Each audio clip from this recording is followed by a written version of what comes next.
All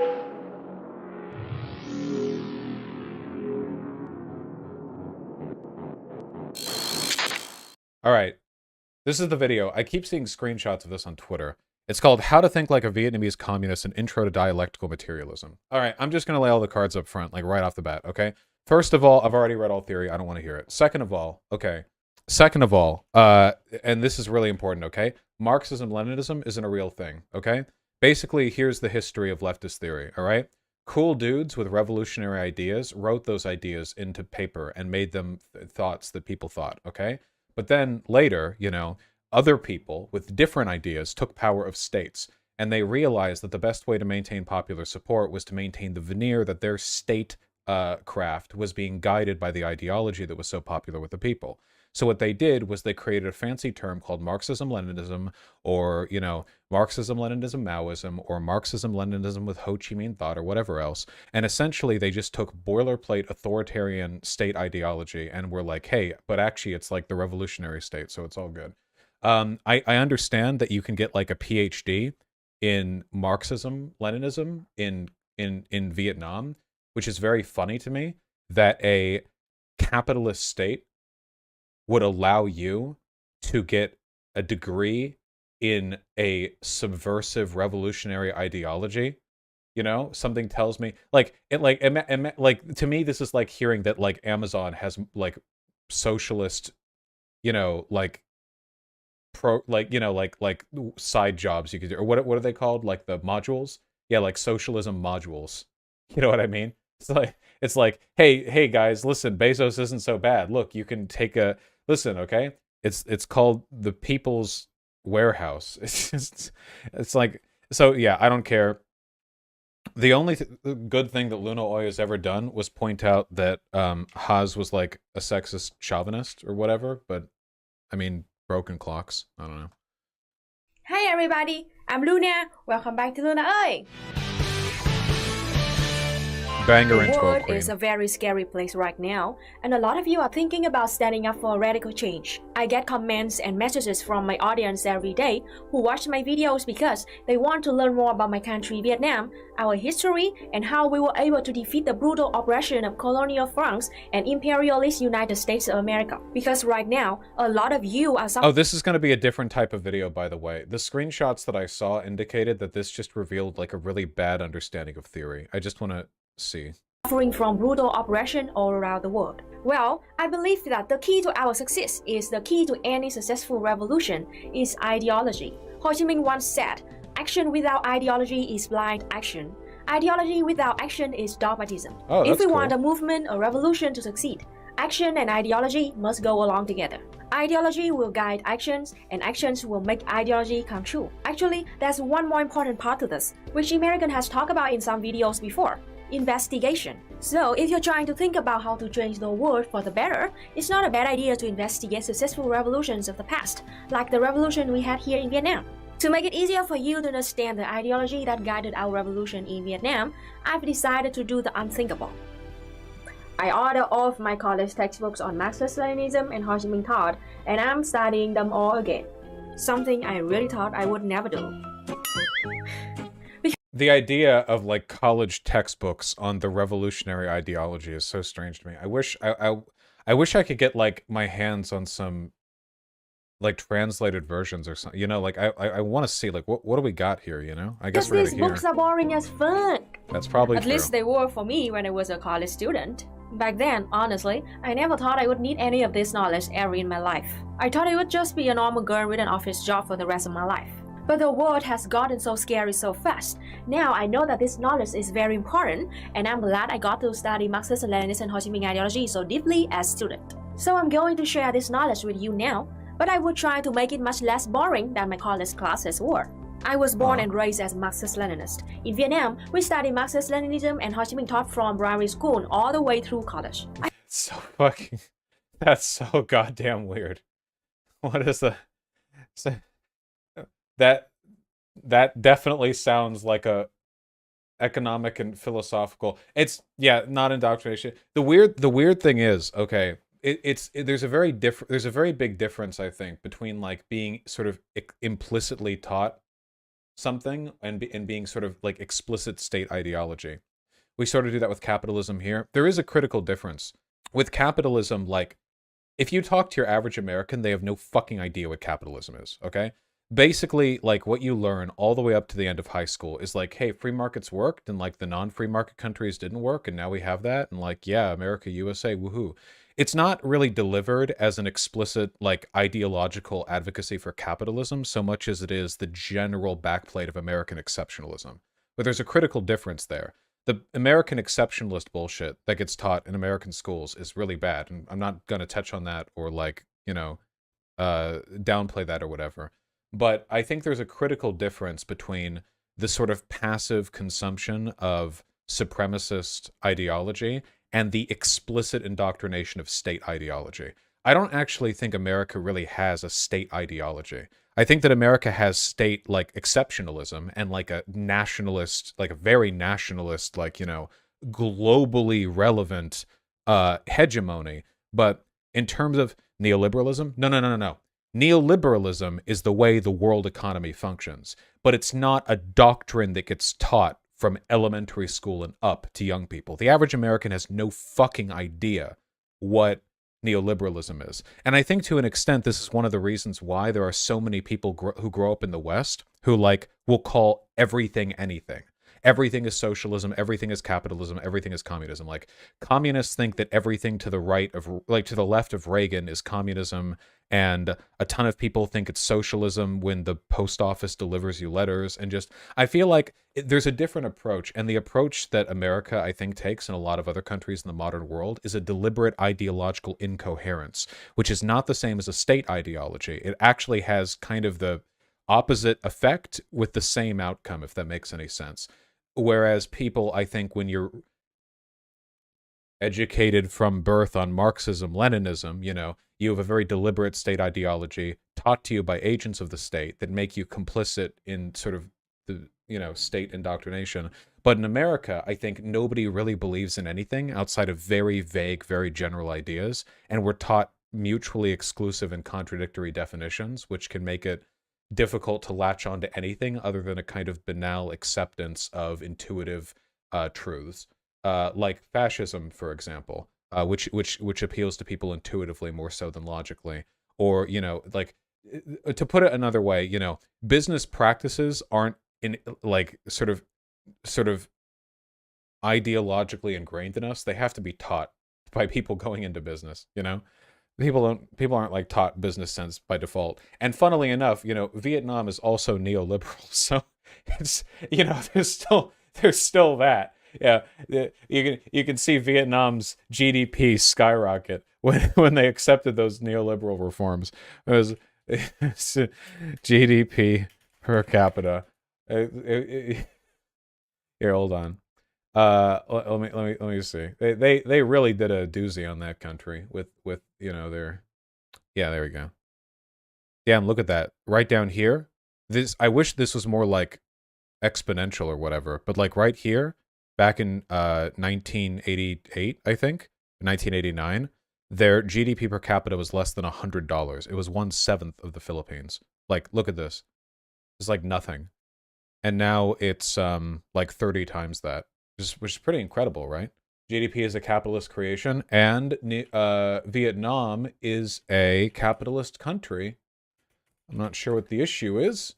Also, if you don't think that a GDP per capita number growing times 30 in just 30 years is meaningful in any way, then yes, that does mean something. There is some kind of metric worth there, My knowledge is in Vietnam, basically just authoritarian sockdams. If you want social democracy, go to the Scandinavian countries. Yeah, Vietnam has some good stuff, but yeah, there's some bad stuff. I have always known that Marxism and Leninism have my country fight against. Vaush, you know why I did this? Because the West became more okay with it because they became more liberalized markets? Yes. When you adopt economic systems that work with the global economic order, then yes. GDP growth is due to them opening the world markets. Wait, guys, why do you think this is an own? Wait, do you guys think it's acceptable to just starve your population because you're like, no, we can't open to the world markets. That's capitalism. Guys, are you ready for the deep truth? Vietnam was capitalist before they opened their markets, okay? And so was the USSR, all right? And so was Cuba, and so is Cuba, all right? I don't want to hear it. All they did was neoliberalize. They were already liberal, at least economically in some respects. Except less efficiently because they had state bureaucrats managing a huge portion of their economy. Imperialism and colonialism and gain our own independence. But I never realized how little the rest of the world knows about Marxism-Leninism. Oh my God, I have to start running chat. Vaush, I don't think you're giving enough credit to how extreme the US is. I wasn't talking about how extreme the US is. Deliberate ideological incoherence is an obvious fact of our education with regards to politics and economics, okay? That is absolutely the case. We're taught very, very, very, very little of explicit political and economic systems growing up in America. We just accept that what we have works the best as a product of America's economic supremacy, and we adopt a sort of intuitive rejection of things outside the norm. That's not the same as being taught state ideology. It has nothing to do with whether or not something's extreme or not. Not what we're talking about. I started this channel and started talking to my audience about it. I know that there are a lot of misconceptions about Marxism-Leninism, and I also know a lot of Black Lives Matter activists are starting to discuss whether Marxism and Leninism could be helpful for your movement. I have seen a lot of people, mostly liberals, but also a lot of leftists say that Marxism is just for white people, and that Marx and Engels and Lenin were just a bunch of white dead guys, and that communism has nothing to do with black people or people of color. First of all, not all Marxists are white.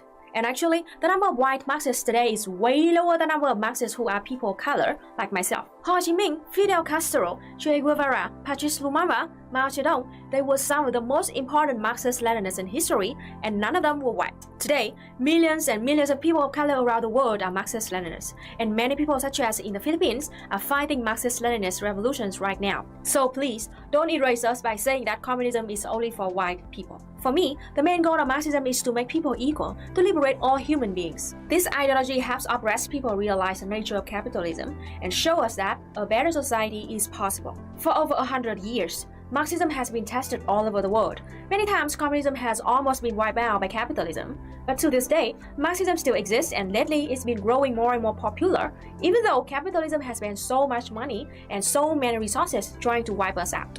For example, in the USA, capitalism is what gives the white supremacism and transphobia and all other forms of bigotry their power. It's the capitalist state that uses this, and lately it's been growing more and more popular, even though capitalism has spent so much money and so many resources trying to wipe us out.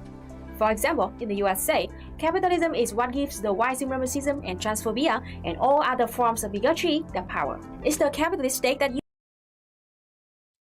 No. Incorrect. Moving on. No, I will not elaborate.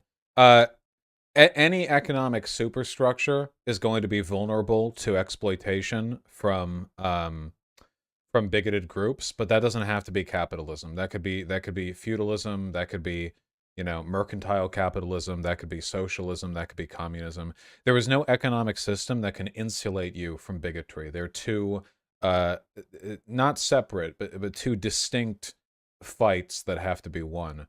If you want any, I mean, I'm an ultra, I guess. So like I would say the USSR is social, or not social, capitalist as well, or fascist even.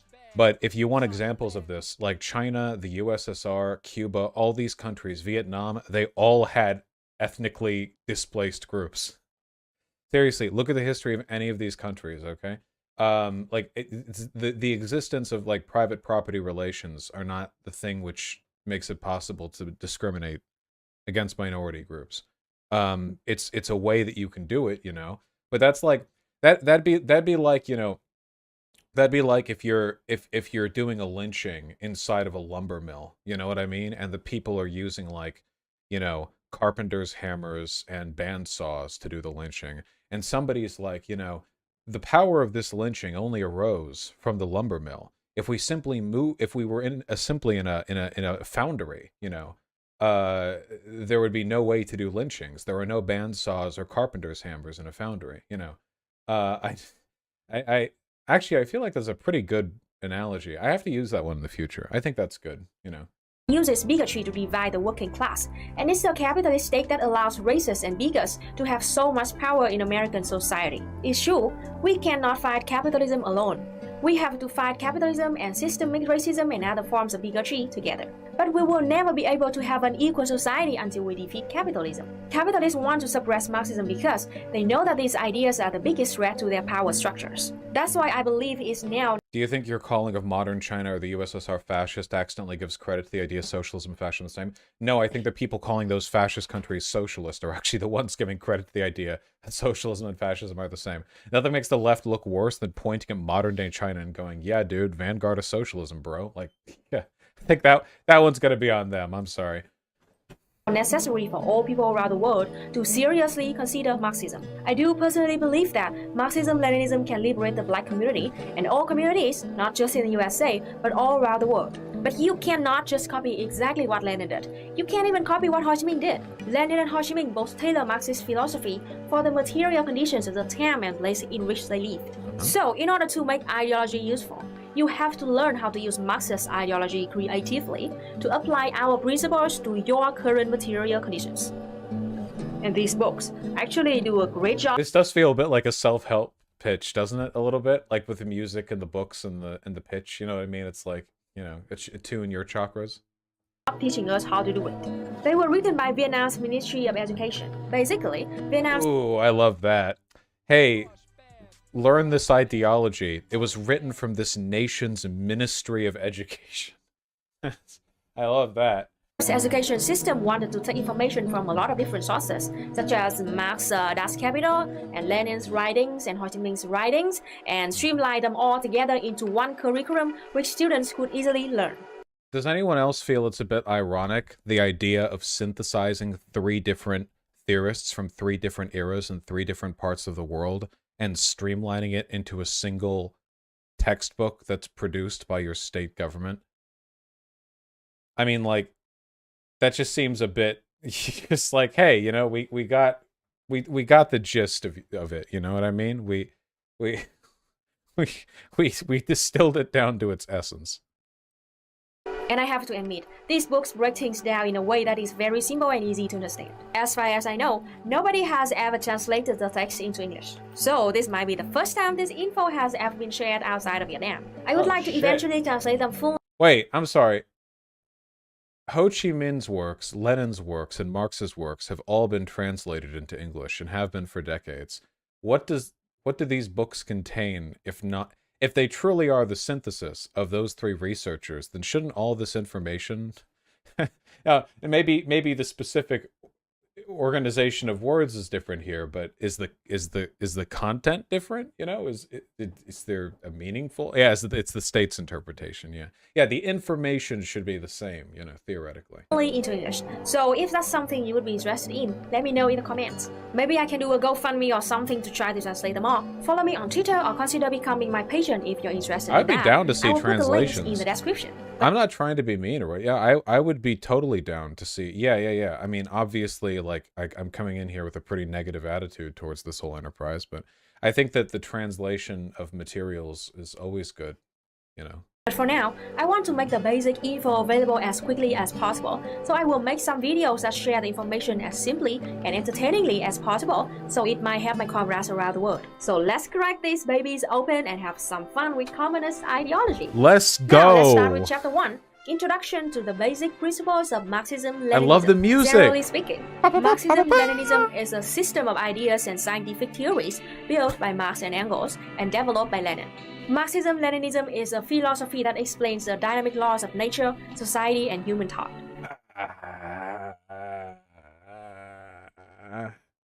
Anytime you're hearing people talk about socialism and they start using terms like laws of nature and scientific, you can safely discard anything and everything they have to say. I will talk more about this dynamic law later in this video, but for now I can say this. Nature, society, and human thought always change, always move and develop. For thousands of years, Europeans tried to learn and explain this through philosophy.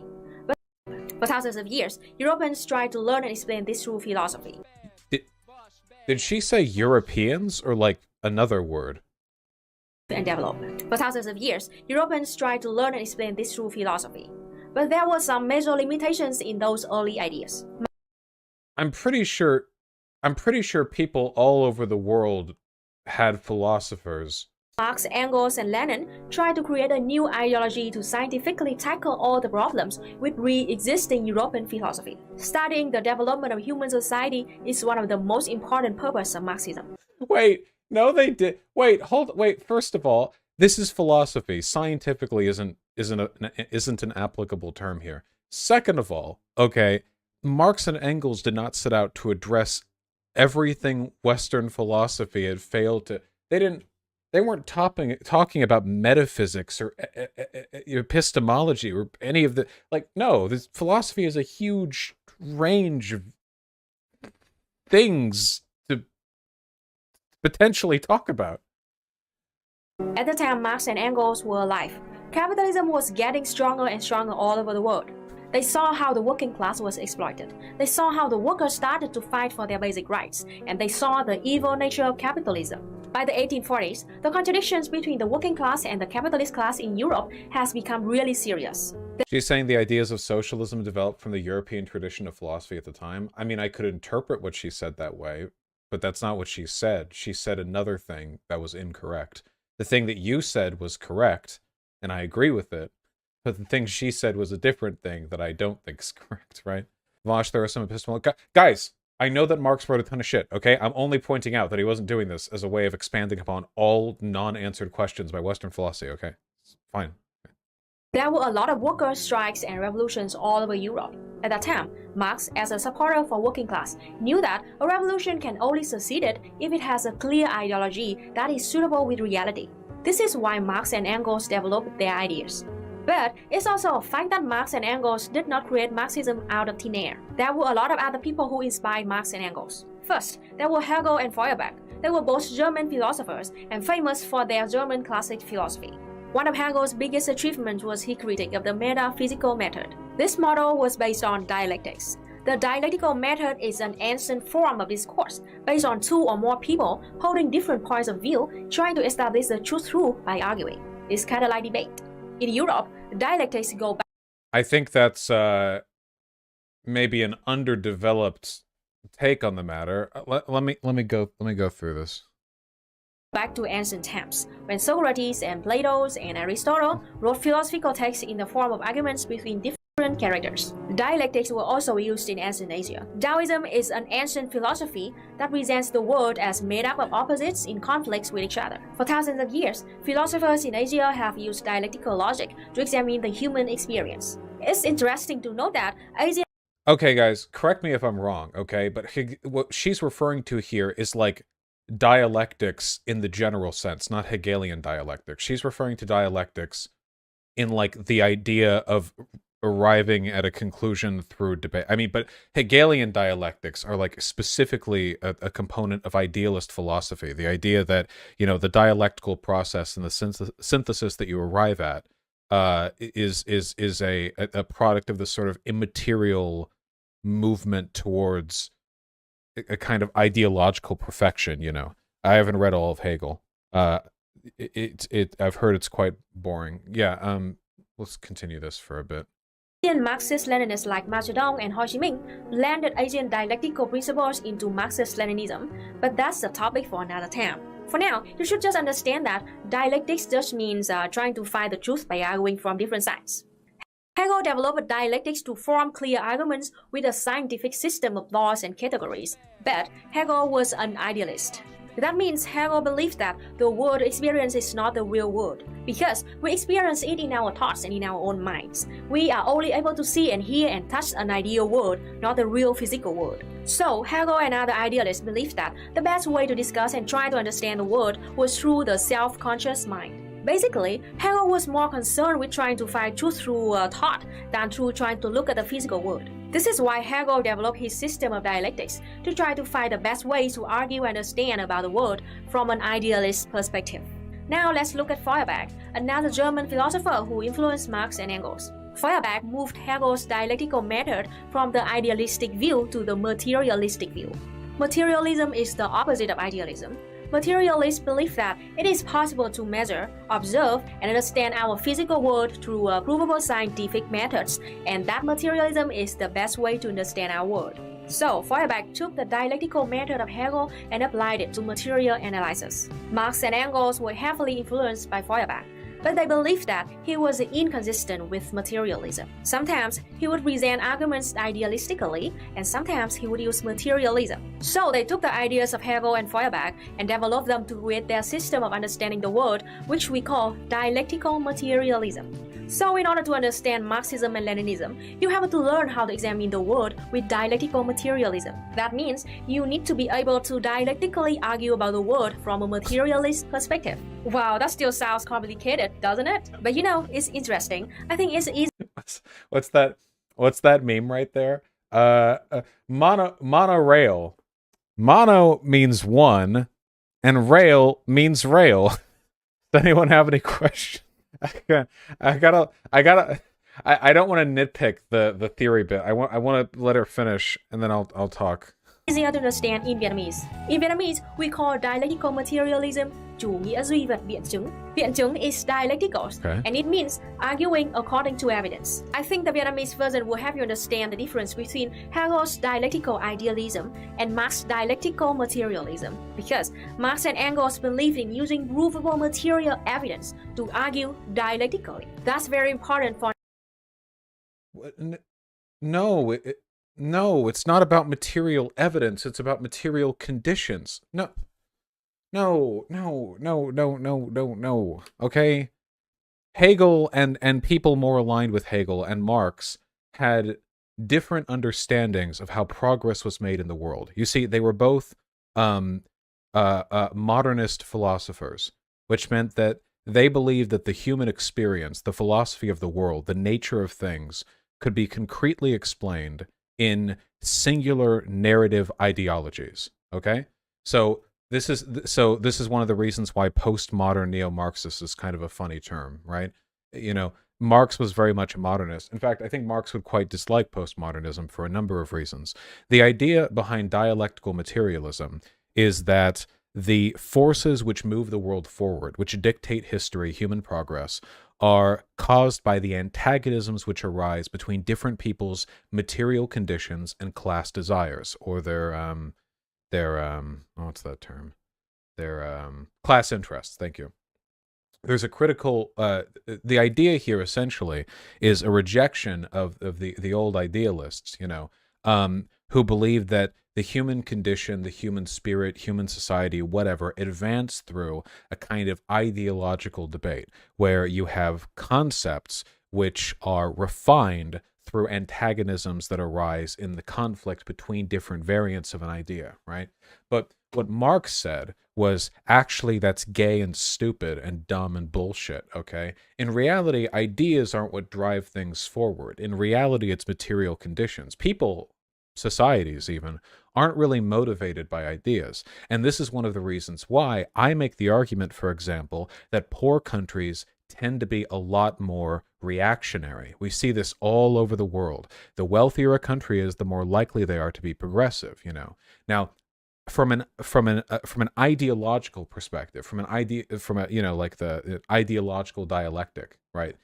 This is, I think, sometimes a little bit difficult to explain, because you have these ideas about progressivism that somehow just align perfectly along certain borders and levels of income. But it makes a lot of sense through a materialist philosophy, because you can look at that and go, ah, I see. So progressive interests are more easy to develop upon when you're unconcerned with like the basic modes of existence. If you can provide for these things, equality becomes a more desirable goal. That very primitive or poor or underdeveloped societies don't concern themselves as much with equality, because equality is second to survival. Once survival is taken for granted, fairness is something people care about a lot more. That's material, fundamentally. The idea there is that the evolution of a system is a product of material conditions right there, you know.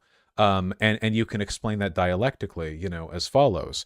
Let's take America, for example. America was founded, nation, free for all, whatever, but there were slaves and women couldn't vote. Also, white people couldn't vote if they weren't property owners, or women, whatever, nobody could vote, basically. Okay. So, now some people argue, well, ideologically, we arrived at a dialectical resolution when we passed the Civil Rights Act, when we allowed women to vote, et cetera, because these conflicting ideas, they challenged one another, so on. But if you look at things, I disagree strongly.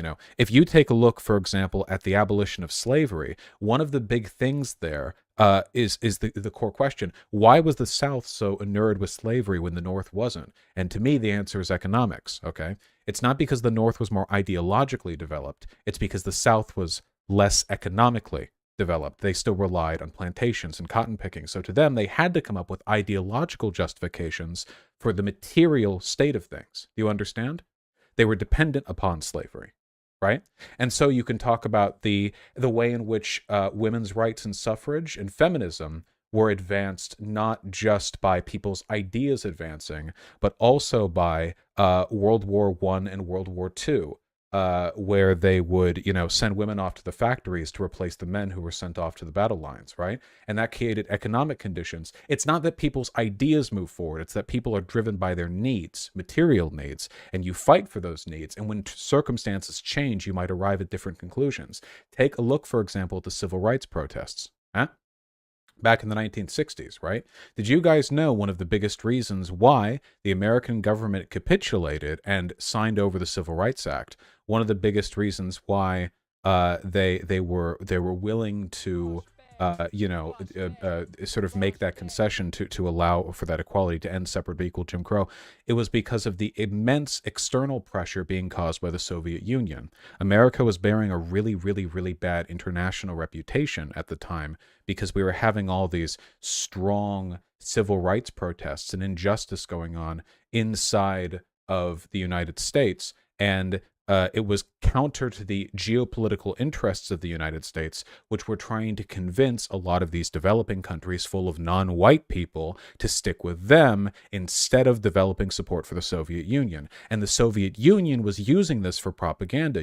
If the US and Soviet Union are fighting over allegiances in a developing country full of non-white people, do you think the fact that America still has Jim Crow laws in effect make them look good? Now, Soviet Union had their own fucked up history, but sure, it's still good propaganda for them. The USSR can go, oh, you want to work under the Americans, do you? Look at how they treat their non-white people domestically. You think they'll treat you well abroad?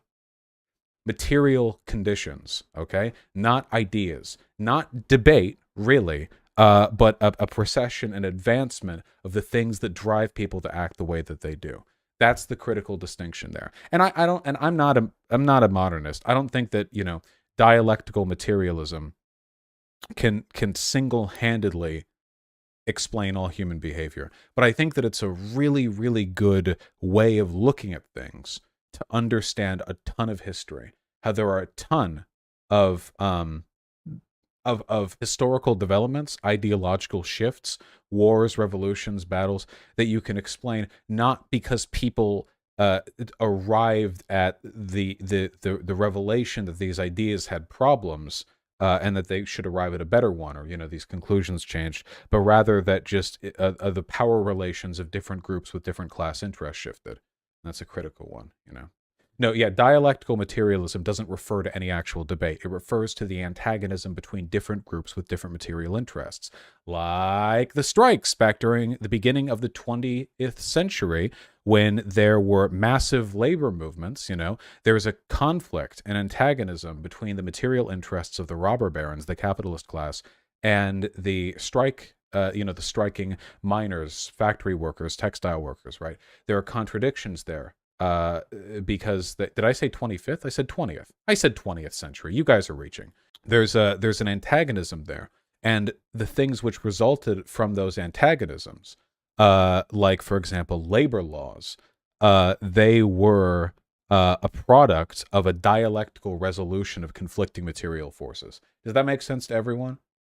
again, I'm not an expert on the theory stuff, but like that's the gist of it, okay? That's the gist of it. And by the way, it's through historical materialism that I criticize countries like the USSR and Vietnam, okay? Because the different class interests of the proletariat and the bourgeois are reflected in the class interests of the citizen and the working people's party member, you know?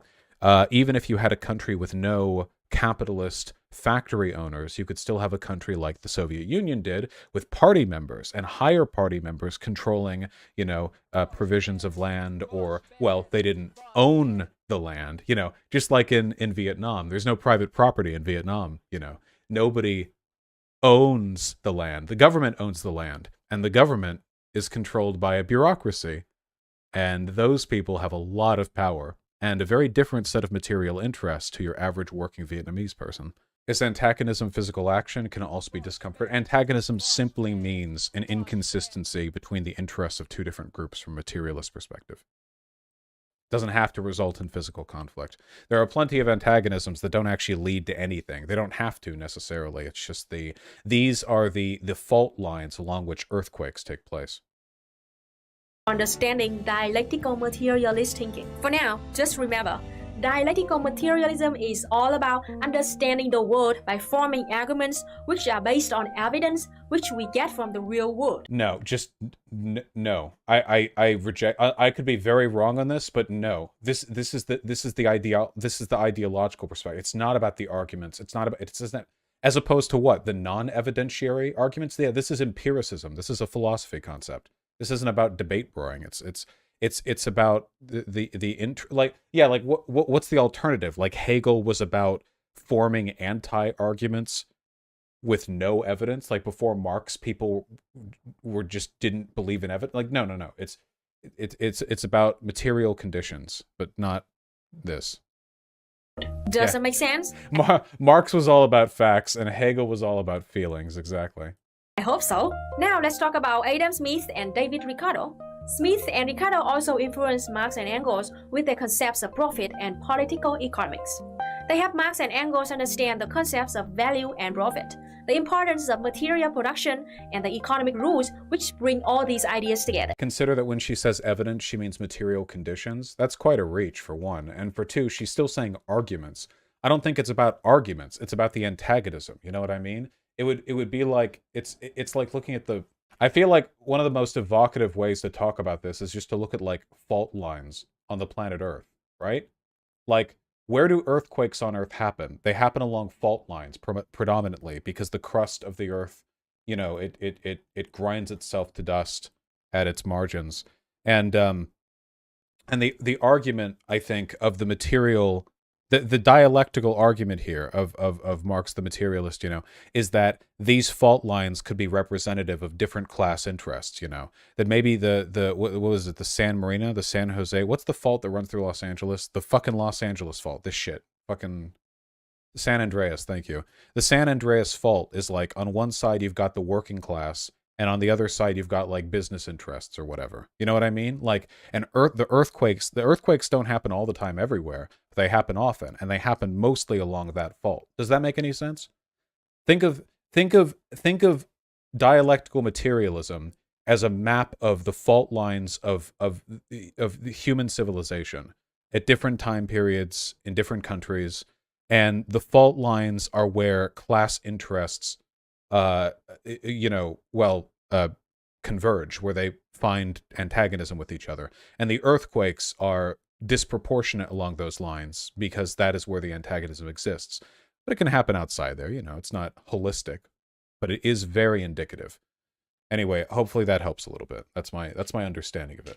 The way you perceive reality is mediated by your class. Yeah, that's another thing. Guys, have you ever noticed that people who are rich tend to be fucking assholes who believe very strongly in the idea that they live in a meritocracy?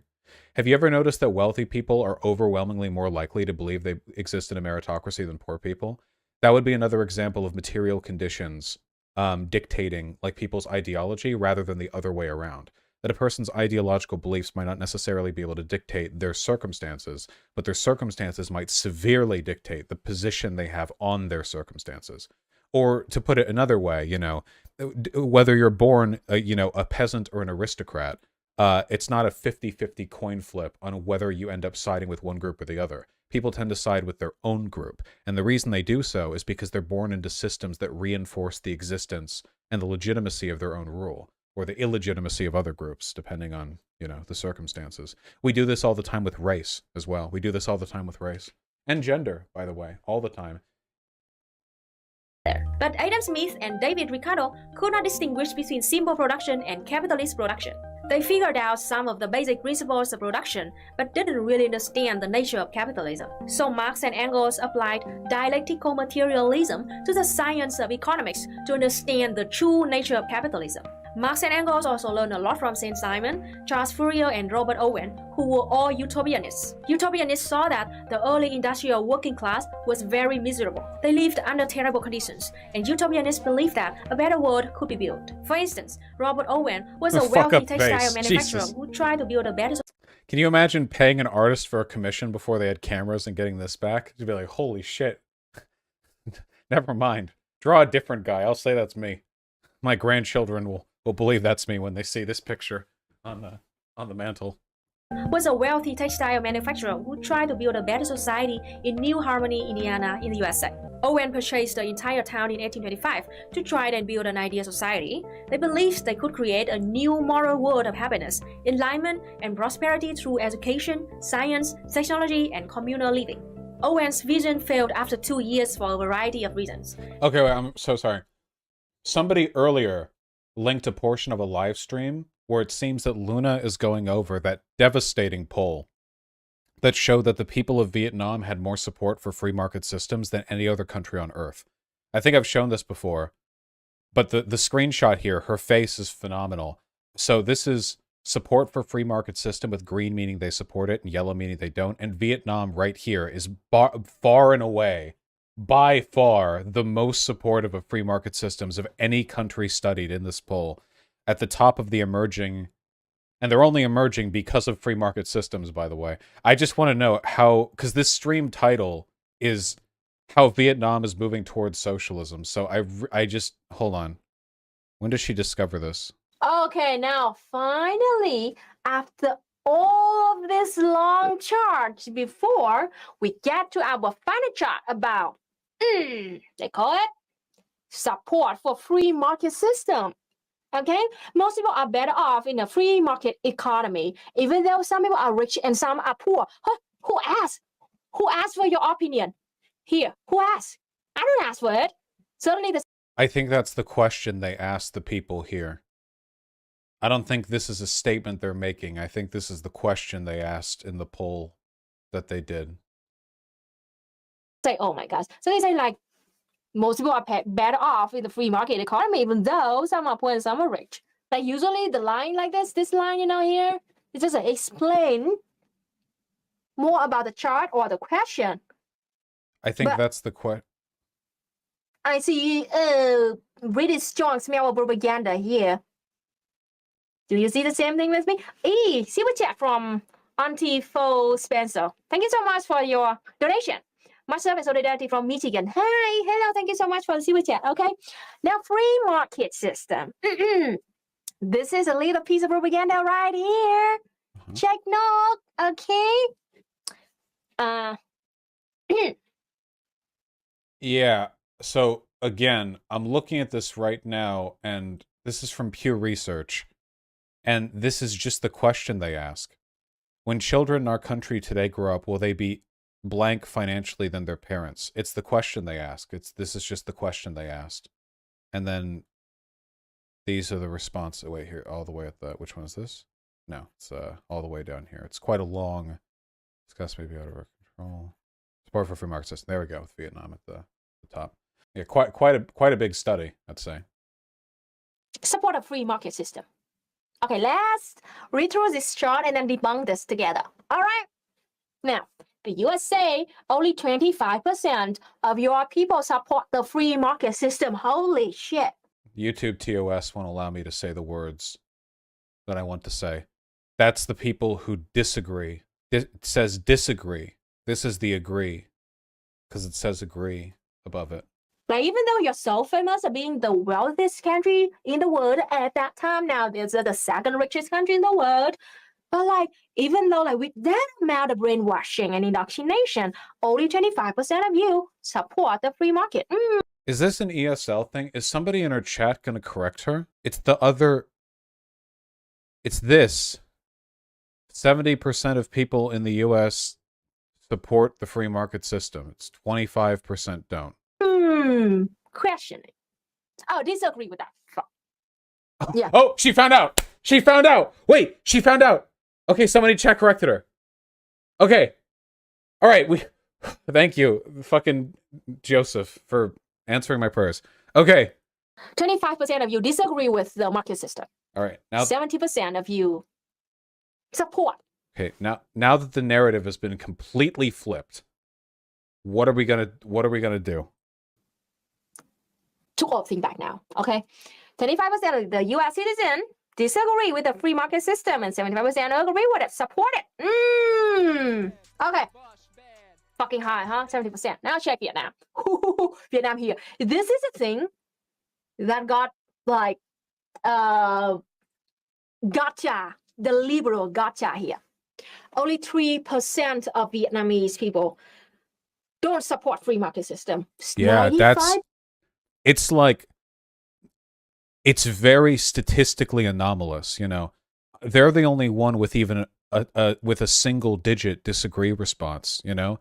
The next lowest that I can see here is Pakistan, which has 4 times as many people who dislike a free market system. You know, this is like lower than the margin of error. If there was a 5% margin of error on this, there could potentially be 102% of Vietnamese people support the free market system. I mean, like, we are brushing up against this agree disagree result looks like a fucking Assad election result. Okay, it's like, this is ridiculous. Percent of Vietnamese support free market system. Holy shit.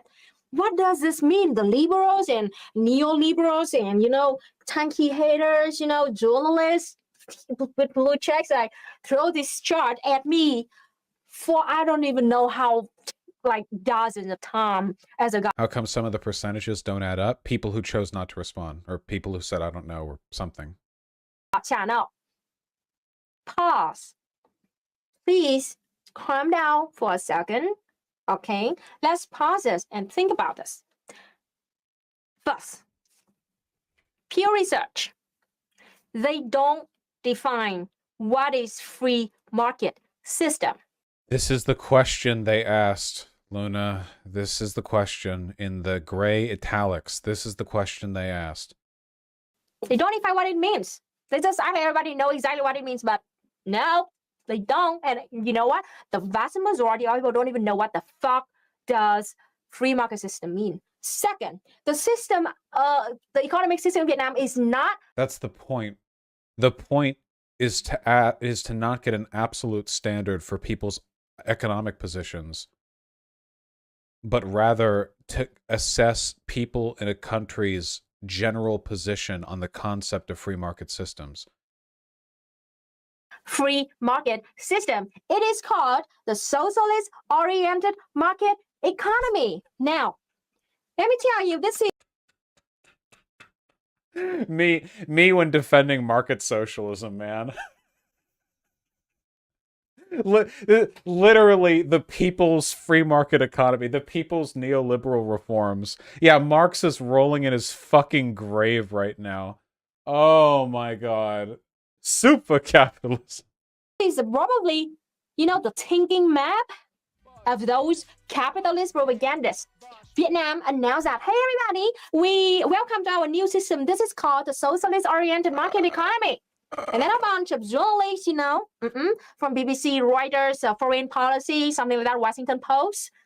They say like, oh, so you mentioned like market system, you know, like socialist-oriented market economy. So it means like, it's a market economy. They totally take out the part socialist oriented, but okay.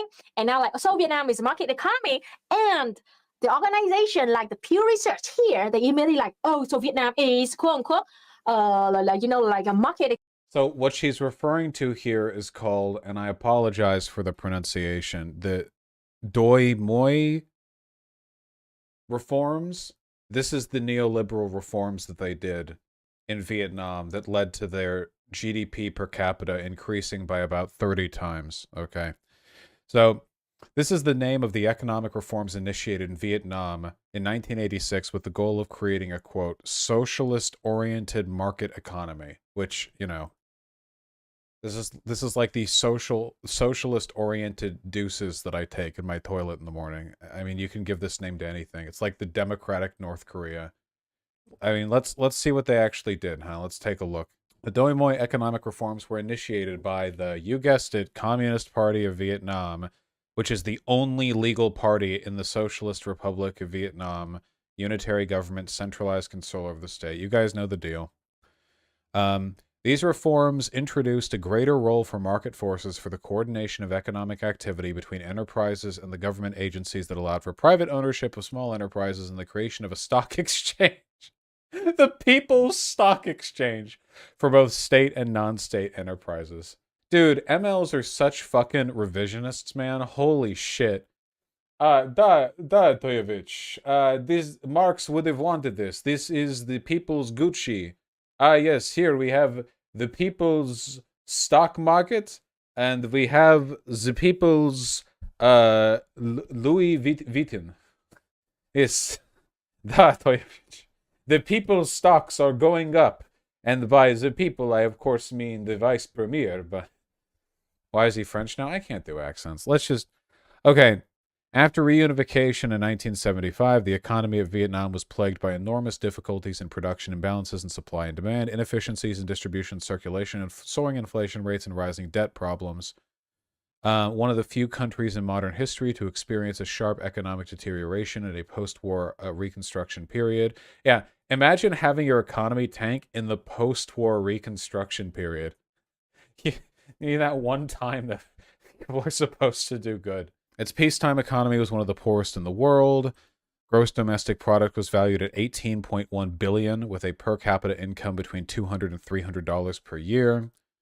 Reason for this mediocre economic performance have included severe climatic conditions that affected agricultural crops, bureaucratic mismanagement, extinction of entrepreneurship, and military occupation of Cambodia.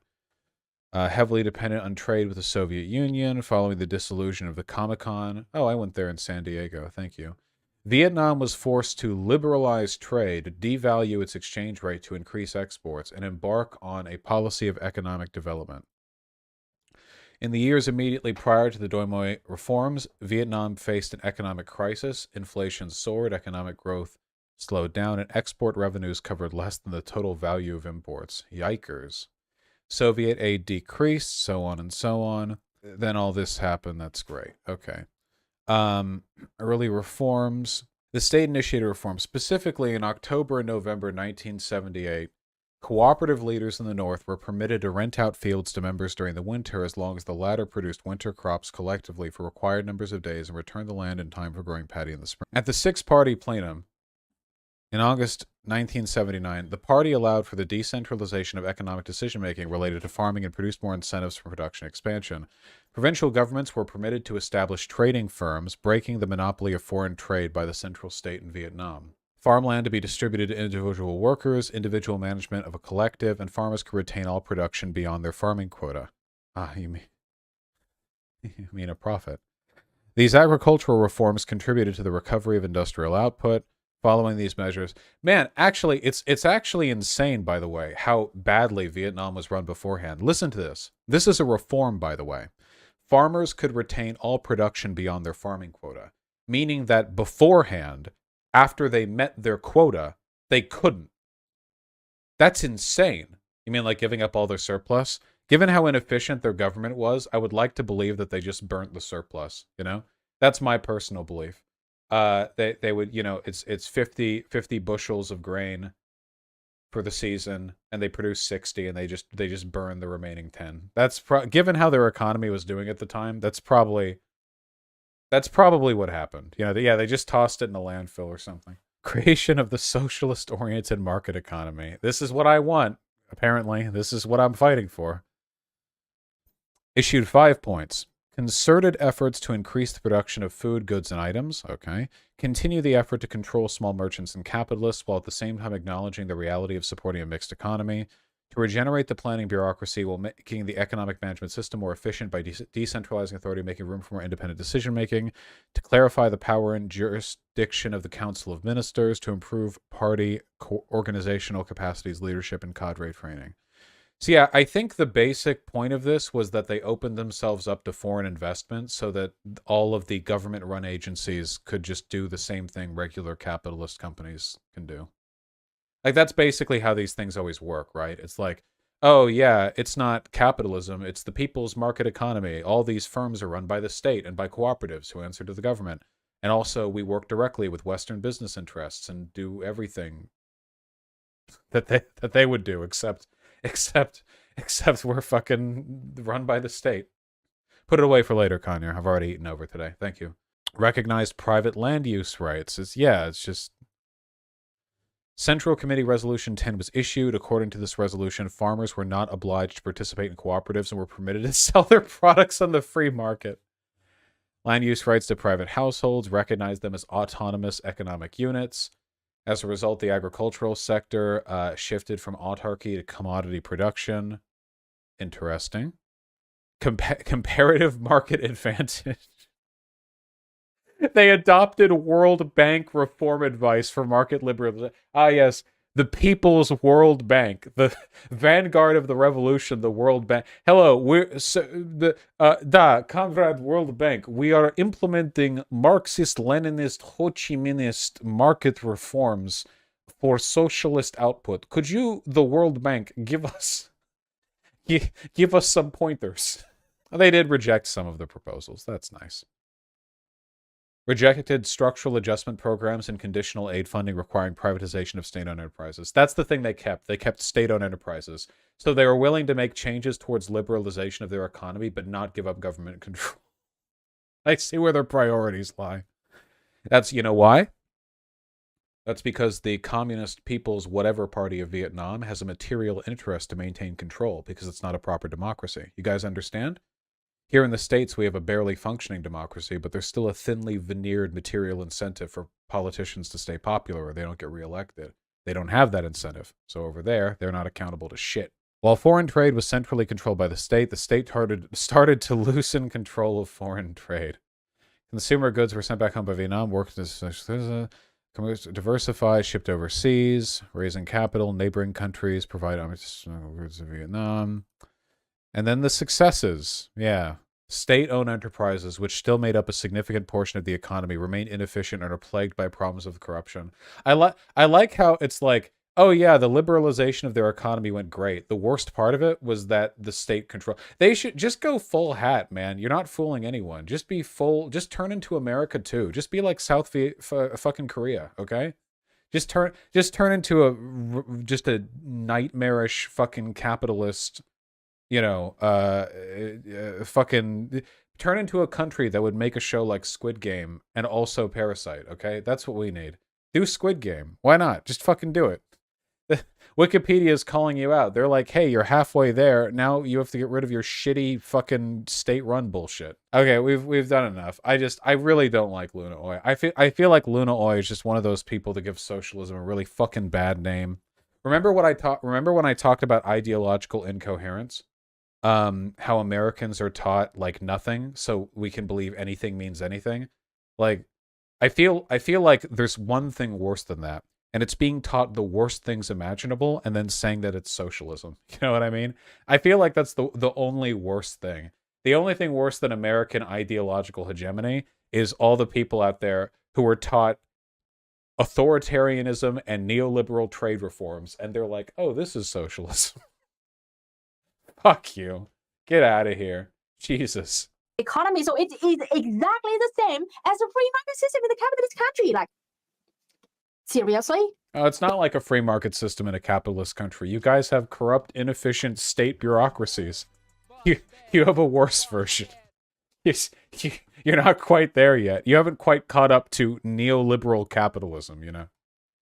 Remember, if you're a materialist like Marx, you have to accept that capitalism is just one step on the road towards socialism. As if we aren't also corrupt and inefficient, TBH. Listen, okay, America's corrupt and America's inefficient, but if you think that we even fucking come close to a Soviet-era, the People's Republic Party of Socialism state-run enterprise, it is unimaginable. You've no idea, okay? The worst comedies of modern neoliberal incompetence pale in comparison sometimes to the shit these things do. Oh my god. That's considered a hot take, by the way. Yeah, I bet it is. Well, we've got the strongest economy on earth. Let's go. Vietnam is like, what the fuck? Are you in favor of free markets? Let me put it another way, okay? Vocab. I'm in favor of things that are better than free markets. Luna Oi is in favor of things that are worse than free markets. That's the critical difference, okay? I feel like I'm over here at the Chad top of the ladder, okay? At my anarcho-syndicalist throne, okay? And down there beneath me, on the great staircase leading up to my position, okay? On one step, you have the filthy capitalist, okay? You know, Porky, the pig-headed, you know, top hat wearing, okay? And then, you know, I see them and, you know, they're like, whatever, 100 steps down below. But Luna Oi somehow is like 3 steps below them. Do you believe socialism will work under free market economies or command economies? What? You can't have a socialist command economy. Don't buy into the hype. Commanded by who? Unless the answer is the working class, then it's not socialist. We call it socialist-oriented market economy. How the fuck can you translate it into free market system? All right, and remember all the chart before that I showed you about how many percent of Vietnamese were very optimistic about our country in the future, about the future of our next generation, and how Vietnam and China are standing out compared to the whole world about our optimism to the future and also our GDP. Now, even if Vietnam is truly free market system, at least we are doing something different. Why are we doing something better than USA? Why 95% of our people support the current system of Vietnam? We must be doing something right, you know? And why can't the USA, even though they claim to be... Dude, we're switching it up. We're trying neoliberalism. Guys, I've got a crazy idea. What if we joined the hegemonic global economic order? What if we did everything everyone else is doing? What if the most wealthy nation on earth, okay, now they are second richest country on earth, okay? Oh my gosh, they've been bragging about how great capitalism is and how it brings people out of poverty. In fact, they just throw people into poverty and become homelessness, but whatever. What can you do as good as Vietnam? Why can't you have the same number of Vietnam? Like, why 95% of your people, why you don't have a 95% of people support your system? She's literally bragging about the larger number of people supporting free market economics in Vietnam. She's so lost in the sauce. She's so gone. He's literally like, our country's better. Our people support free market economics more. This literally like this. So this is why in the past I've said that Luna Oi is literally just like a brain dead product of state propaganda, and I'm totally okay with saying that. I legitimately don't think she's capable of independent thought.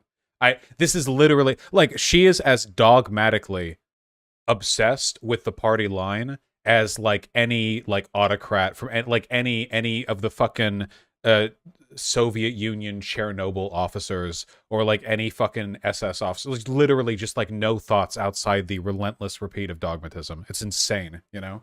I've debated a lot of conservatives and very few of them have reached this level of like ideological brainwashing. Okay, this is after all the chart.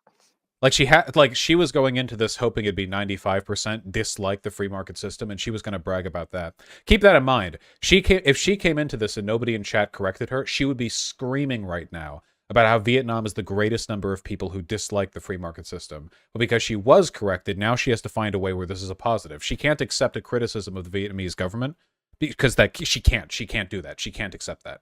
So like all reality must bend and contort to fit like the position that she has. About Vietnam, you know, and I pointed one by one to you how like our country is doing really freaking okay. Because of neoliberal reforms, yeah. These good like numbers about Vietnam, even though this research was conducted by a neoliberal organization, but because all the information that you had over here, up here, they don't match your already existed narrative. They don't serve. Why would a neoliberal have a problem with Vietnam's recent economic growth? This is a neoliberal argument. It's like when Tankies brag about China's economic growth. Do you know why China grew economically? Do you know what policies they implemented? The IMF couldn't have crafted a better doctrine. Seriously, it's incredible to me. They're like, ha! Marx's vision has finally come true through private capital investment, for opening ourselves up to foreign markets and, increased commodity production. We have achieved socialism. Your agenda, aka the neoliberal agenda of Vietnam, that is... Wait! Can I call Luna racist? You know how every time you disagree with a Tankie, yeah, they call you racist because they're like, did you know there are 10 trillion Marxist-Leninists in the developing world? Well, now 97% or whatever of Vietnamese people support the free market. So when Luna talks against the free market, doesn't that mean that I can say that she's a racist and she's not representing her people or whatever? Why? They come up with this bullshit chart as a conclusion for everything, where they just say that it's like a free market system. First, they don't even define what is free market system. Oh my God. And she actually doesn't understand. She doesn't understand the concept of a poll. She doesn't. How long does this go on? Not much longer. Second, it's totally bullshit because our system is not free market system. It's a socialist-oriented market economy. And I've been talking about this a lot in... Well, they seem to disagree. Apparently, Vietnamese people disagree strongly. Apparently, if you ask the average Vietnamese person to describe the fucking reforms, they would go with free market system. Many of my videos and many of my live stream before. Now, let me give you a very quick understanding of what is socialist market economy. And by the way, again, to close this up, this is totally bullshit chart. And if you look closer at their... Wait, is it bullshit or does she agree? Like, what the... This is literally doublethink, by the way. Like, she actually simultaneously is holding incompatible values right now. Methodology is laughable. First, they only research about 1,000 people in each country. Second, they don't release the questionnaires. Okay, so we don't know what they asked. We don't know what... The question they asked is at the top of the chart. Kind of language those questionnaires are, because like lots of Vietnamese people are not really good at English. And if you even ask them questions about the economics in Vietnam, of course they don't know. Okay, and so we don't know exactly what... Does she think they asked this in English? Wait, does she think they went to Vietnam, China, Nigeria, Turkey, Malaysia, Philippines, India, Thailand, South Africa, Venezuela, and so on, and brought... this is incredible. This is beyond propaganda. I think she's just very stupid. I think she's incredibly fucking stupid. Oh my God. What would they ask our people? And they only ask about 1,000. And this is their conclusion, even though it is clearly that our system is socialist-oriented market economy. But according to those people, it is exactly the same as a free market system. Oh my God. Dude, it's not. Okay? Oh man. I hope that from now on... She won't explain how it's different, of course. All right, stop. We're like nested one video deep. Let's just a few more minutes, then we're done. And a lot of other rich capitalists in the early 19th... This is why we were tearing into her, by the way. I forgot how stupid she is. I should have been much meaner to her. We should be much meaner now that we've sufficiently poisoned the well. Century had similar plans which also failed. So, utopianism did a good job at criticizing capitalism by exposing the miserable situations of poor workers and offering a vision of a better society. But utopianism was not scientifically, materialistically grounded. So, utopianists were not ideologically prepared to replace capitalism. Utopianists did not understand how capitalism developed and the role of the working class in revolution. And this is why, according to Marx and Engels, they failed. So, Marx and Engels developed an ideology to overcome all these different shortcomings. Marxism predicts that capitalism, which is so terribly flawed, is not the end goal and could never be the end goal of human society. Marx and Engels argue that communism is the true end goal that we should strive towards. Communist society is a society that is stateless, classless, and everybody is equal and there is no exploitation. No class is more important or powerful than any other class, and no race is superior to any other race. So, Marxism is the science of moving true end goal that we should strive towards. Communist societies... Okay, first of all, the idea of an end goal, no. ...is a society that is stateless, classless, and everybody is equal and there is no exploitation. No class is more important or powerful than any other class, and no race is... There's no class... Wait, if there's no class, then there is no class is any more powerful than any other class. This is... What are you talking about? What, you can't...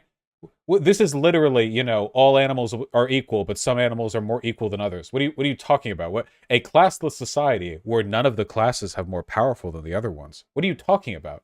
Is superior to any other race. So, also, same with communism has nothing to do with race. It's an economic and civil. Vaush, come on, this kind of nitpicking semantics? No!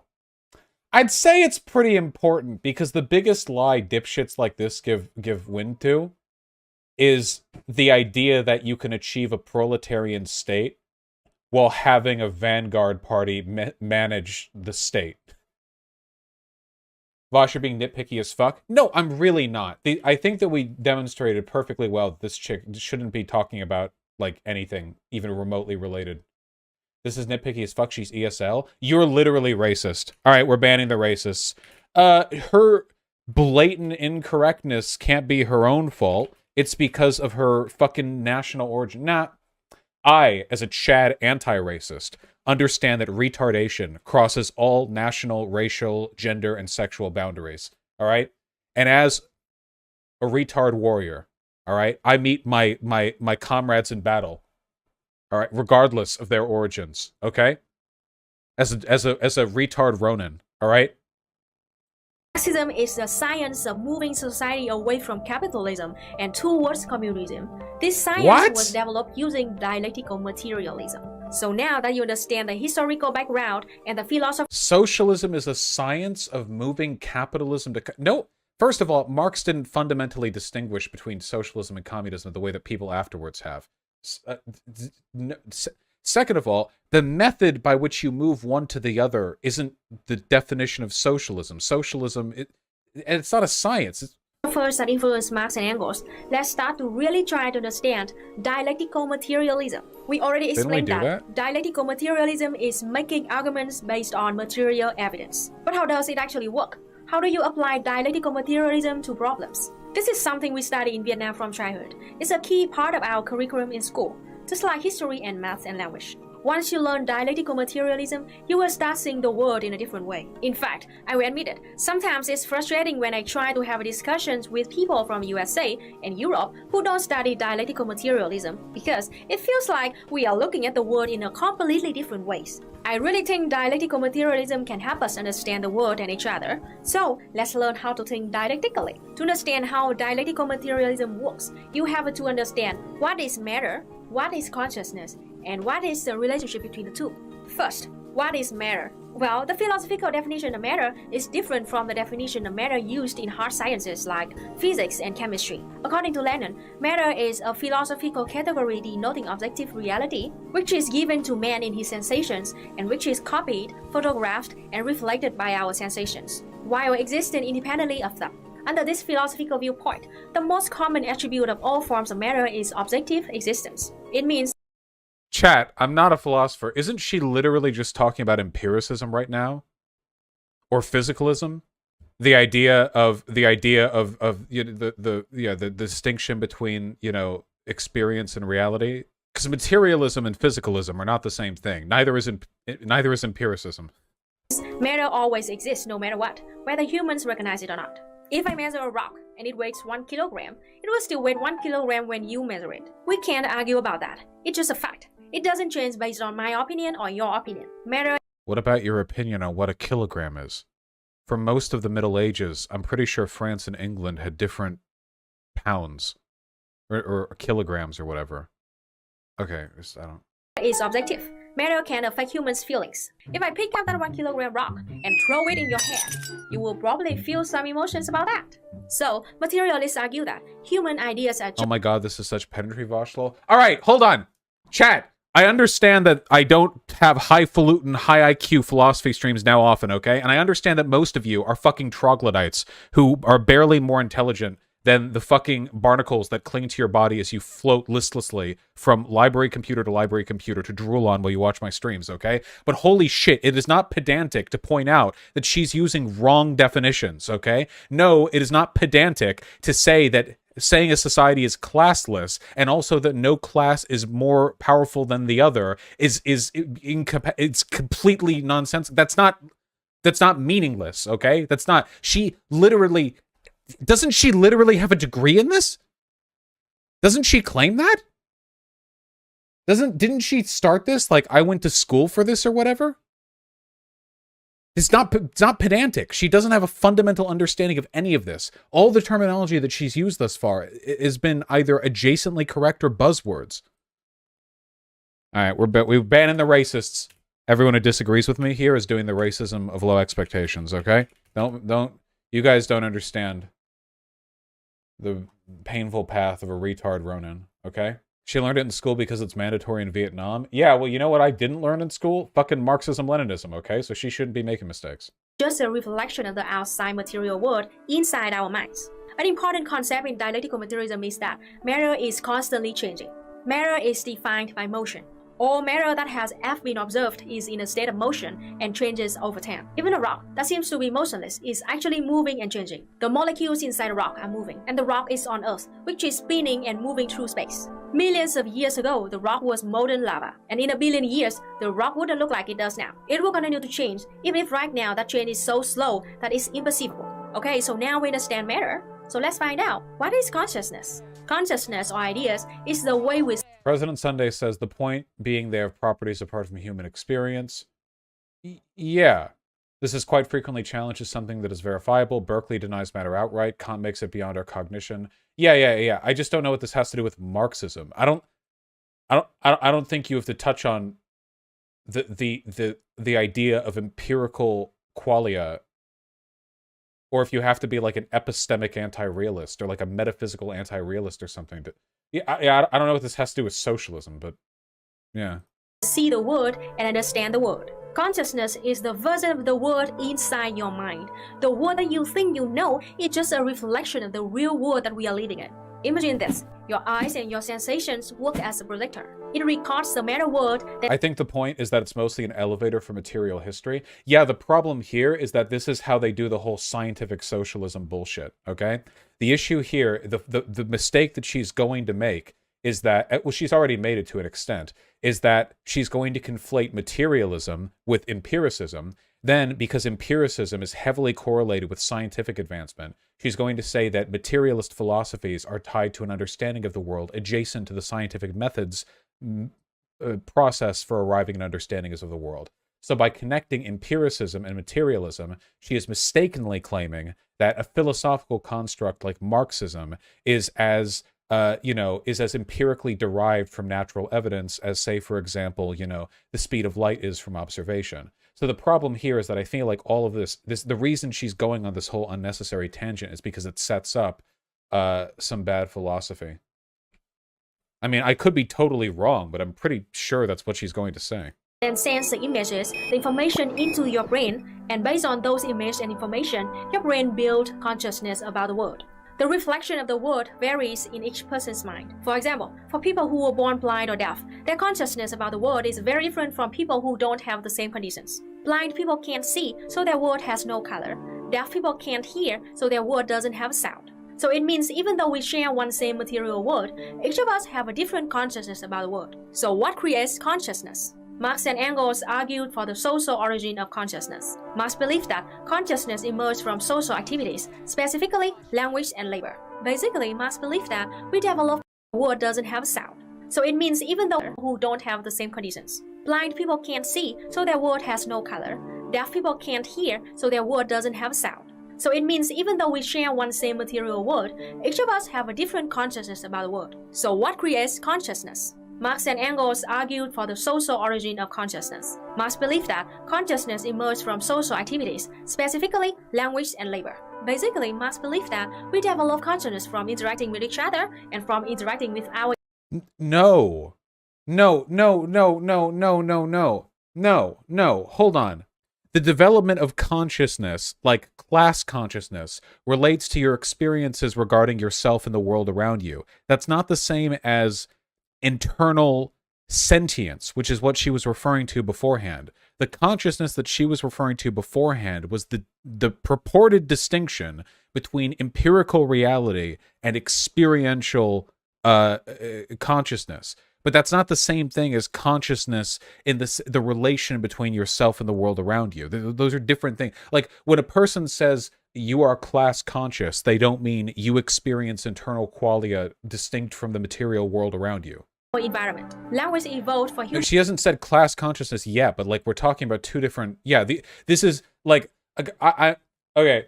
Again, I'm not a philosopher, but the conflation of terms here would like make people. I think like philosopher would kill themselves listening to this. This is not like these terms are being abused so fucking much right now. Humans exchange thoughts, and our thoughts are rooted in language. So language was an important development for human consciousness. Labor was also an important development for human consciousness. Marx defines labor as the process by which humans impact the material world and change it. When we make products or build buildings or do anything to improve our lives by interacting with the material world, we are performing labor. Labor changes the human body and also changes the material world around us. For example, thousands of years ago, a group of humans in Africa found an edible kind of grass. They wanted to have more, so they planted the seeds from that grass. That was how rice made. And now, rice is the most essential food in the world. Over many years, humans trained our physical activity to become rice growers, and the physical conditions of growing rice changed our mind and the ways we think about the world. Labor helps humans build muscle. It makes us stronger. Labor helps us change a piece of white land into a farm to grow food. And from that labor, humans have knowledge about how to grow food, like rice, and share that knowledge widely with other people. That is how consciousness is built. So, consciousness comes from interaction with other human beings and with our environment. Now we understand matter and we understand consciousness. So, what's the relationship between the two? Well, matter and consciousness have a dialectical relationship. What the hell is dialectical relationship?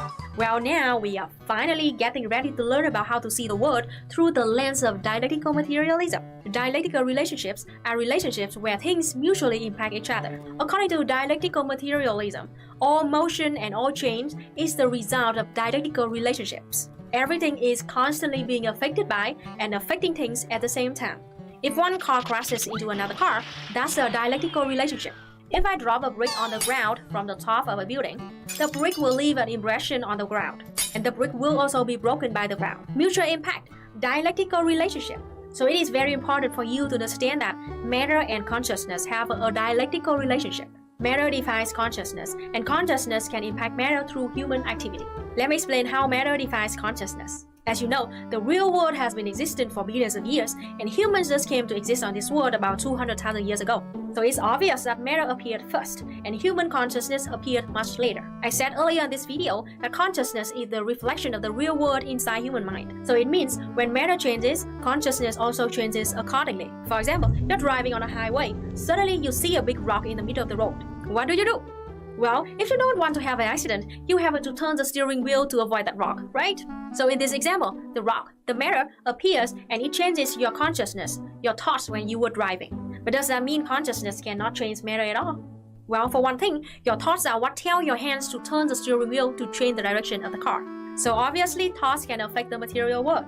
In many Hollywood superhero movies such as X-Men or Superman, some people can move things just by using their thoughts. But unluckily, I don't have magic or superpowers, so I cannot move this bottle from my right hand to my left hand just by my thought, no matter how long I look at it. Move. But if I order my left hand to grab the bottle from my right hand with my thoughts, voila, now I have what I wanted. Okay, so what does that mean? It means thoughts cannot directly change matter, but it can impact matter by human activities. Because matter defines our ideas, so the most important rule of dialectical materialism... I actually feel like I know less about dialectical materialism after watching this. Yeah, maybe this video is like some kind of strange lich-like trap where she actually absorbs other people's knowledge of dialectical materialism when they watch the video. You know what I mean? Like and it's being like drained from your thoughts, and she's growing stronger. Materialism is this. In order to succeed, all human ideas and activities should be based on material reality. Marx used the term material conditions to describe all the material things and processes around us. So when Marx talks about material conditions, he's just talking about the real world. This is the screenshot that I saw on Twitter, guys. This is it. This is the reason why we're watching this video. It was because of this screenshot. This one right here. This is what I saw. Yes, as opposed to the fake world. You see, capitalists actually base all their economic predictions on the planet Krypton. Which is very silly, but that's what they do. But then Marx was like, bro, we live on Earth. And then they tried to hang him, so he had to flee to London. True story. Yeah, what the fuck?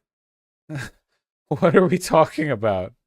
This is some spirit science shit, man. There are so many philosophical mistakes being made here. First of all, the conflation between conscious experience and the neural signals that dictate our movement. Second of all, if the neural signals that dictate our movement have an effect on the material world, they must necessarily be a part of the material world. And if that's the case, then you could argue that ideological conditions are also the material world.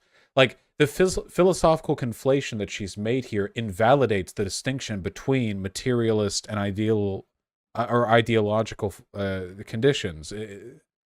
It doesn't... we are living in. For example, I want to own my own house, but I don't have enough money to buy a house. So based on my material conditions of not having any money, I can't buy a house. If I want to own a house... Marx pointed out that if you have one apple, and your friend Adam has another apple, and you take Adam's apple, you have two apples. Now, only through materialist philosophy could you arrive at this conclusion by acknowledging that you live in the real world, and that things happen when other things happen. I will have to make a plan that is based on my current material conditions. A plan of making more money that is realistic, that makes sense for the environment I live in. Or I will have to give up my dream of owning a house and come up with a new dream that matches my current material conditions, like buying a house in The Sims. Another example based on... Wait, wouldn't that dream be an ideology? Never mind. Actions and strategies on our material conditions is Vietnam in 1945. At that time, our Communist Party wanted to have a communist revolution. But Ho Chi Minh knew that many Vietnamese people could not have the time and energy to learn what Marxism was to support this revolution because millions of us were starving to death. Seriously, when you don't even know whether you're gonna have food to eat tonight or not, will you want to spend time on learning about someone's ideology? Based on that fact, Ho Chi Minh decided that the very first plan for the revolution was to get people food. And we did it. They attacked the stores of the Japanese armies, stole rice, and distributed it to poor people.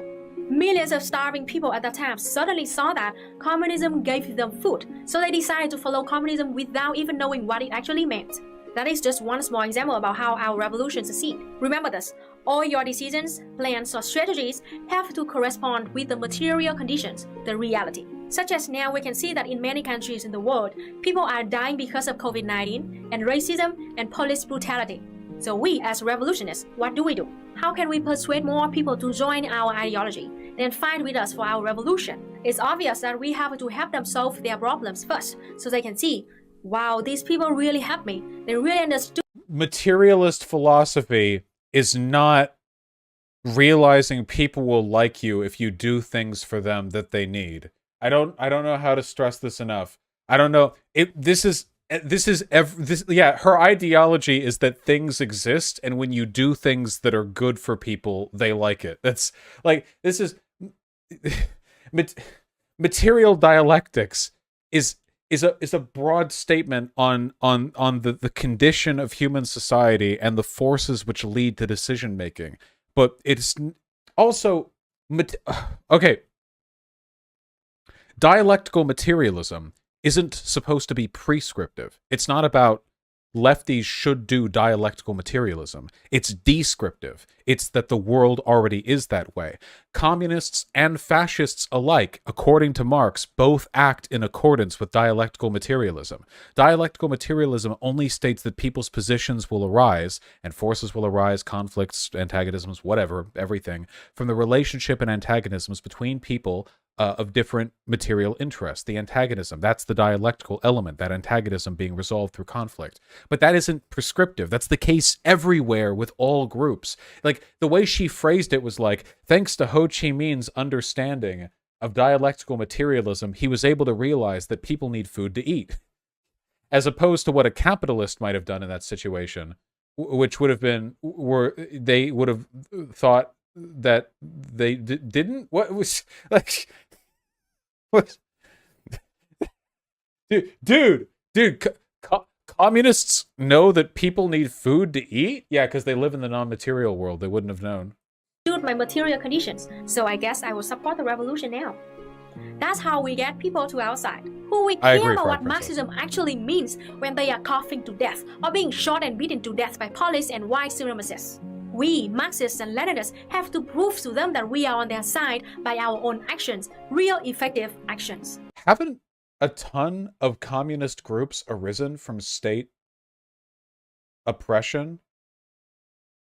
Like the funny thing is that right now what she's saying is kind of the opposite of the dialectical material analysis, because the analysis that most leftists have made is that worsening conditions, COVID-19 and global inequality actually incentivize people to look more into socialism because their intuitive antagonism towards the wealthy and those who have things that they do not lead them towards ideologies which share in that. That's the reason why fascists fake leftist sentiment, pretend to be economic populists, because it's the easiest way to get people on board when the general attitude is one of antagonism towards the wealthy.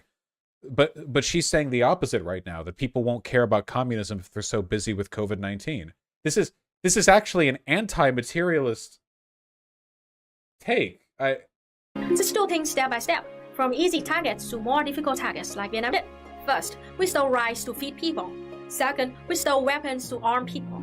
Third, we shut down the factories to paralyze the production system of our enemies. And then the real revolution started. That's a simplification, of course, but it shows the pattern of building a plan and proceeding based on material conditions.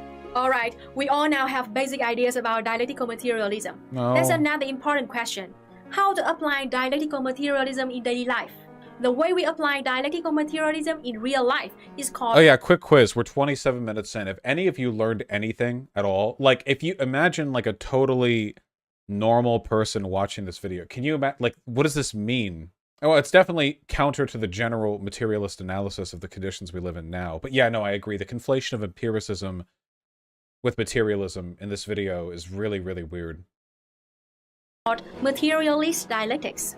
Materialist dialectics, in a very simple definition, means having arguments and judgments based on facts. Stop! Stop! She's framing dialectic materialism as like a debate strategy. It's not a fucking debate strategy. It's not. Dialectical materialism is not a thing that you learn to do. It's a lens of analyzing the world. Fucking read Marx, okay? Holy shit. Read Marx. Oh my god. Please.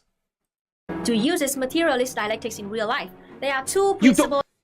The only using dialectical materialism that you do in real life is understanding the world from that perspective. The only using this that you can do is analyzing the world as it is. That's it. That's it. It's not a prescriptive you do material dialectics thing. Non-material dialectics aren't doing non-material dialecticing. Why do you think Selassie I? Holy shit, she's not gonna fuck you. Oh my god, it's always the same people.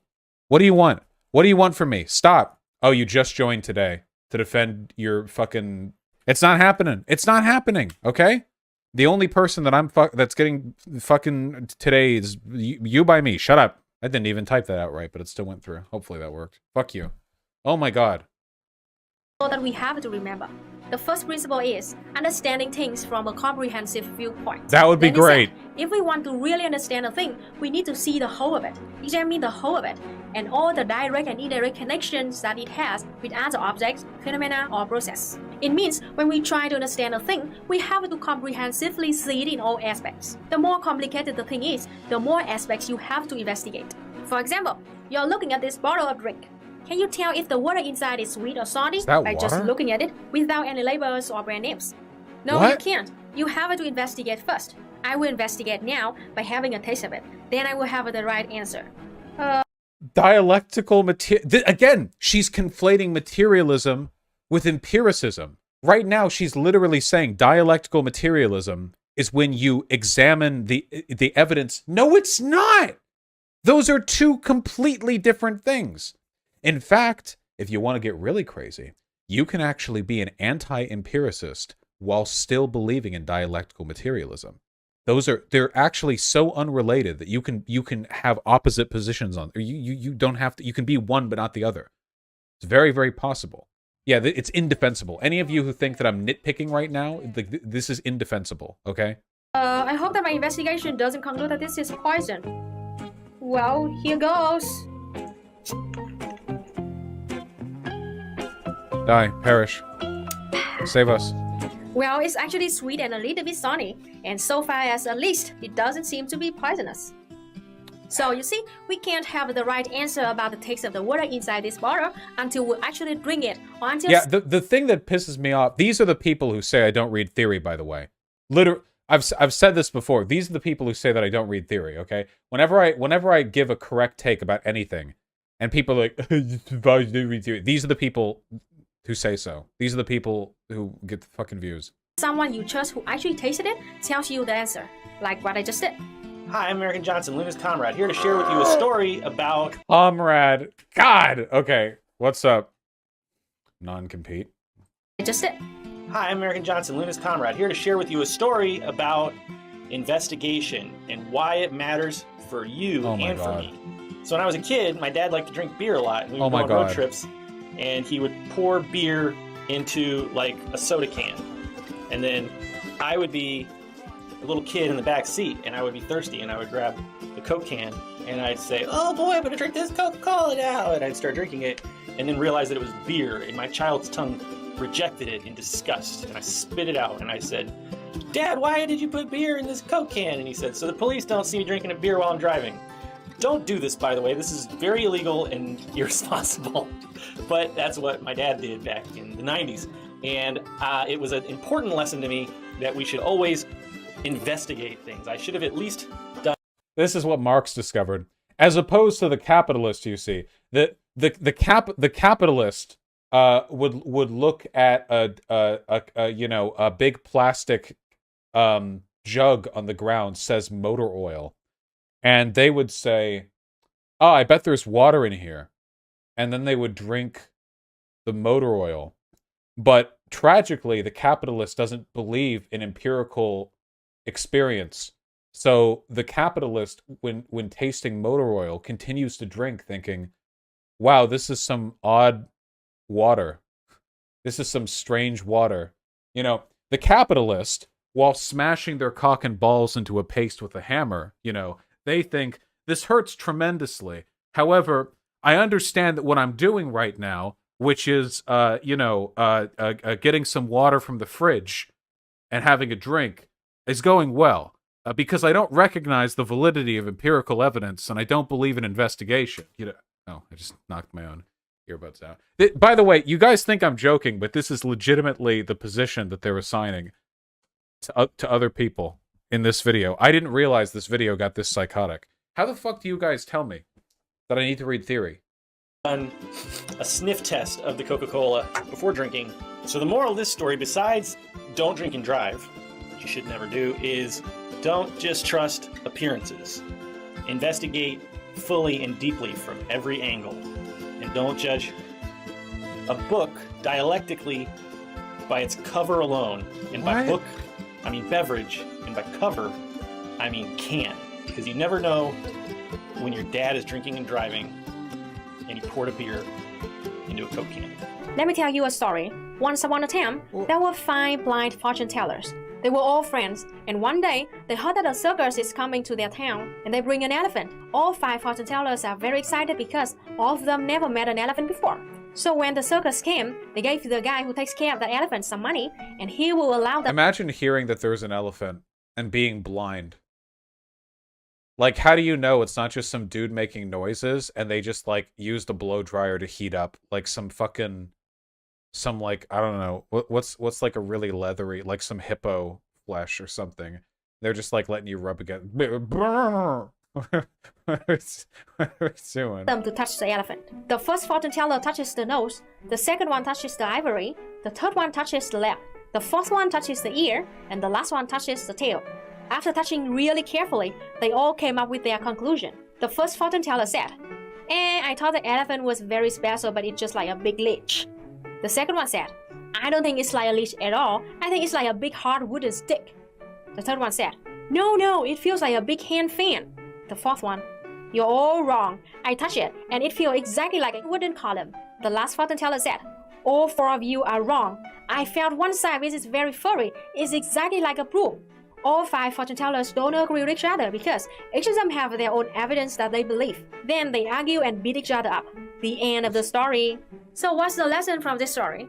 The lesson is, before making any conclusion or judgment, we have to check and see all the aspects of a thing or a problem. Lack of knowledge will bring divine thoughts and wrong conclusions. And to me, there's also another lesson. There are always people who don't know what they are talking about, but always act like they know the best. Don't be. This is a good proverb if you can actually understand what she's saying. Yeah, guys, there's nothing wrong with the proverb here. It just has, and I gotta be totally clear about this, literally nothing to do with dialectical materialism. Zero things. Nothing. There's no relationship whatsoever between those two things, okay? It's completely irrelevant. It might as well have been a tangent on ideal fucking League of Legends build orders for Ash or whatever. Like, that would be equally relevant in every way. If we had just seen, like, a 3-minute fucking a segment from a Breaking Bad episode, that would have been as relevant and probably more entertaining because it's a good show. One of them, okay? Seeing things comprehensively is very important, but it is not enough. We also have to see and investigate their whole developing process in different points of time. This is called historical viewpoint, and it is the second principle of materialist dialectics. As I mentioned earlier, everything always changes and develops. That's why when we learn about anything, we have to... Would that story work as an analogy for postmodernism? Funnily enough, yes! That story actually would work as an analogy for postmodernism, which is funny because a postmodernist would kill themselves if they experienced but a fraction of this video, okay? This video is like the glaring beam of a high-powered UV light to an albino person, okay? This video is like a gallon bag full of lime juice to a person who's just skinned their entire leg falling down like concrete stairs, okay? So we'll never be able to test this, except, wait, I consider myself a postmodernist. You're exaggerating? No, I'm not exaggerating. I feel like I have to re-examine my priors every time I watch something like this because, you know, my convictions are strong, but anti-natalism gets increasingly difficult to argue against every time I suffer through something like this. Jesus, fuck. Also learn and understand their processes of development. For example, I am looking at this beautiful flower, but is it always a flower like this? Nope, it was a seed, then it became a sapling, then a full plant, then a flower as now. It will die and decay in the future.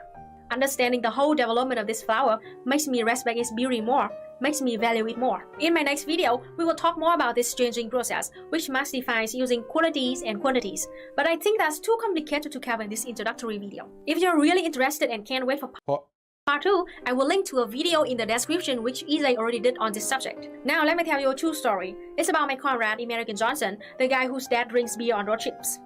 10 years ago, he was a right-wing libertarian and a filthy capitalist. Sorry, EJ. Now he's an anarcho-communist, a true comrade. So, is he good or bad? You can't have the right answer because in this point of time, he's a good comrade, but in his past, he was a dirty capitalist. So instead of essentializing him into one simple conclusion, we have to see EJ as a whole developing process. Essentializing him or anybody is meaningless, and you can't learn anything from other people if you do that. By looking at the changing of his life, we can learn from good decisions that he made, such as why and how he became a leftist. And we also can learn from his mistakes and bad decisions, such as why he fell into libertarian ideology and why he was a capitalist for 10 years. These two principles are very important in real life. If we look at them as a chart, the comprehensive viewpoint will be the Y line, and the historical viewpoint will be the X line. The X line shows the timeline of the development. The Y line shows the different aspects. If you connect every aspect with every point of time, you can draw a diagram of the development of a thing. So instead of seeing a thing as just a dot like this, now you see the whole of its diagram. Isn't that cool? Materialist dialectics have you have a deeper look, a deeper... Before Marx, nobody knew how time worked. understanding at everything, especially human. He really and time was after a time, good guy. it will become your mindset that makes you always want to investigate before giving any conclusion or judgment. And I believe it would help you avoid a lot of mistakes in real life and also help you avoid many shitty takes on Twitter. Seriously, every day I see so many hot takes from online people, especially content creators who try to act like they know the best. And when people try to reason with them, they dismiss all the arguments and think everybody is stupid. I do believe that you need to be really ignorant to think you know better than everyone else. Was that racist? Wait, how the fuck was that racist? Can I get in trouble for it? What the fuck? I've been putting my head in a... Shut up. What? Shut up. So, in summary, the materialist dialectics is a method at reflecting the real world in humans' minds. The most basic law of this method is to understand things in their relationship with other things in their own... I'm white-facing a POC. I'm whitewashing. movement and development. And we also have to check and view all aspects of a thing before making any conclusion or judgment about that thing. This method of thinking is very, very important for all of us, especially leftists. It helps us avoid meaningless arguments such as, was Stalin good or bad? Was Mao good or bad? Was Marx racist or not racist? To me, it's just a waste of time if we fall into this kind of argument. A person could be good in this aspect, but be bad in other aspects. A person could be wrong in this part of his life, but also right in other parts of his life. Marx was racist against Mexicans and black people. EJ made a really good video about this topic in his channel. I was also in that video talking about Marx and Ho Chi Minh. If you want to learn more about it, the link is in the description. To me, the fact that Marx was racist doesn't affect the value of Marxism at all. Marxism is not a racist ideology. In fact, Marxism helps free oppressed people of all races and build a better society for everyone. Another example that I want to mention is Stalin. He had many wrong decisions in his life, but we also have to appreciate what he did to help the USSR, such as fighting the Nazi in the 30s and the 40s. The USSR was in... That's up there with the you know who killed Hitler argument. Yeah, Stalin was a mixed bag. I remember when Stalin tried to ally with the Nazis, and then Hitler rejected the alliance because Stalin was too land-grabby, and then Stalin just ended up doing the non-aggression pact, and then later that only changed when Hitler invaded Stalin. If Hitler had kept his eyes on the Western Front, I'm pretty sure Stalin would have stayed in line for a while. Instrumental to the victory of the world against fascism. You can't deny the role of Stalin in that victory. Now, I know that many people had called me Stalin apologist for saying that. Well, let me tell you this, I am not. And after this lesson about dialectical materialism, I hope that you will change your mind about that. I don't agree with people who said Stalin was bad and we shouldn't care. After this lesson, so people before accused her of being a Stalin apologist. She's asking if this video is just it. Now I just think you're a Hitler apologist. I don't know. You haven't made that argument, but this whole video is like a magic eye puzzle. You know what I mean? If you squint, you can see pretty much anything in it, and that's what I'm reading right now. So good luck with that. I'll learn about him. Because he actually made the USSR strong militarily and helped the world defeat fascism. I also don't agree with people who believe Stalin did nothing wrong, because it's so obvious that he did many things wrong, including cheating Ho Chi Minh badly. He thought Ho Chi Minh was a spy from a capitalist country and didn't believe Vietnam could win against France. And Stalin refused to support Vietnam, which obviously pisses me off. But that doesn't mean I want to... The only fucking thing she has on Stalin is that Stalin didn't do enough for the country she's been brainwashed by. Oh my god. Waste all my time arguing about whether Stalin was essentially good or essentially bad. What a waste of time. Speaking of Ho Chi Minh, the great leader of Vietnam, he also made mistakes. In my opinion, his most serious mistake was the land reforms in the 50s. My family members were victims, so I do know about that very well. In the early 1950s, the north of Vietnam wanted to build a communist society while we were fighting against France. Ho Chi Minh wanted to redistribute the farmland so everyone would have their own farm, their own means of production. My family was super rich back then. We were landlords for maybe 100 years, and we owned shitload of land. The communists in my grandparents' village implemented that order in a horrible way. They took everything from my grandparents, even the shirt on my grandma's body. They tortured my grandpa for days in the big yard of the village. All the peasants who worked for my grandparents took the chance to get revenge too. It was a very traumatizing memory for both of my grandparents. So in 1956, Ho Chi Minh realized what he did wrong and immediately fixed it. In our National Assembly in the same year, he cried and apologized to the whole nation. My family understood that his original order was not that brutal. Ho Chi Minh just wanted to take the land of rich people and give it to poor people so everybody could have equal divisions of land. He did a YouTuber apology. Ho Chi Minh loading up the video, all lowercase, I'm sorry. No apostrophe between the I and the M. I didn't want to have to make this video. I didn't want to have to make this public ad.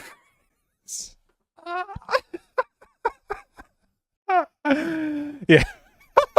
No, this public address is demonetized, guys.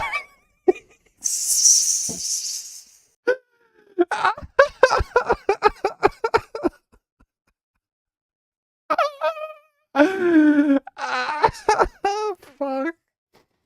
Okay. But he didn't predict that the local communists and local peasants would take everything and even torture those rich people. Maybe he should have factored in the material conditions. Unironically, though. Ho Chi Minh found out what was happening. He immediately asked for the release of all people under arrest or being tortured and gave the house and a piece of land back to my family. Now, many of my family members are communists and even work for the local government.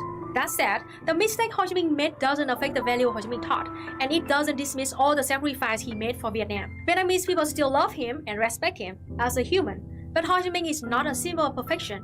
No one is. Some people say that because Marx was sexist, Marxism must be sexist. Well, in our very first democratic election in 1945, Ho Chi Minh, a Marxist, immediately pushed the idea that women should be allowed to vote. There was no question, no argument against that at all. And since then, Vietnamese women always have had rights to vote. Well, it is true that— Oh, by the way, guys, I want to clarify. I actually think that Ho Chi Minh is one of the best revolutionary leaders of the 20th century. I'm not joking when I say that. Everything that I've read about the guy, I genuinely do think that being a revolutionary leader is a dirty fucking job. And you know, I think that, yeah, you know, given the thing. Yeah, I think the real problem, yeah, the modern Vietnamese government has produced little fucking stepchild bastard children like Luna Oi here, who have bastardized his legacy. Oh yeah, dude, this is totally Ho Chi Minh's market reforms, bro. Dude, bro, this is Ho Chi Minh's authoritarian government with market reforms and a stock market and foreign capital investment being led around by a fucking carrot. And it doesn't mean all Marxists are sexist. Ho Chi Minh did exactly what dialectical materialism taught him to do. Learn the good and avoid the bad. Dialectical materialism helps us, as opposed to pre-dialectical materialist philosophers who heartily embraced the bad and avoided the good, you know. It was really a big step up for the world when they figured that one out, you know, when they mathed that one out. Hey guys, why do we... Man, it goes back to that time that I just pulverized my cock and balls with a ball peen hammer, you know? If only I'd been a dialectic materialist, I could have realized that I should stop doing the bad thing and should start doing a good thing instead. Avoid useless arguments and focus on finding the best solutions for the problems we are coping with. We learn from good ideas and also learn from mistakes that we and other people make. Dialectical materialism helps us build a better version of ourselves. I admit, it's hard to learn it. Build a better version of ourselves. She's literally selling dialectic materialism as a self-help philosophy. Again, guys, saying that you can use dialectic materialism to build yourself or to do this in your life or whatever is literally like saying, I'm trying to think of a good example of this. It'd be like use structural functionalism to do, like to understand. It's like use Keynesian economics to do better for yourself. Like what the fuck do you mean? What? Yeah, like critical race theory. Yeah, like critical race theory. Like yeah, you employ critical race theory to no. It's a way of understanding the world. The way you understand the world can help inform some of your decisions, but the point of dialectical materialism is that it's a descriptive study of the way people already behave. That you could, whether you're looking at people 1,000 years ago or today, right-wing or left-wing, whatever, that dialectical materialism would be equally applicable because it's not about what people should do. It's just a description of the way people are. Anyway, yeah, I'm sorry. I know this was like way fucking too long, but like I had to go over this. I'm sorry. It triggers the fuck out. People are like, Vaush, you don't understand theory, whatever. But like the problem is like being told you don't understand theory from a Tankie is like being told you don't understand how business works from a libertarian.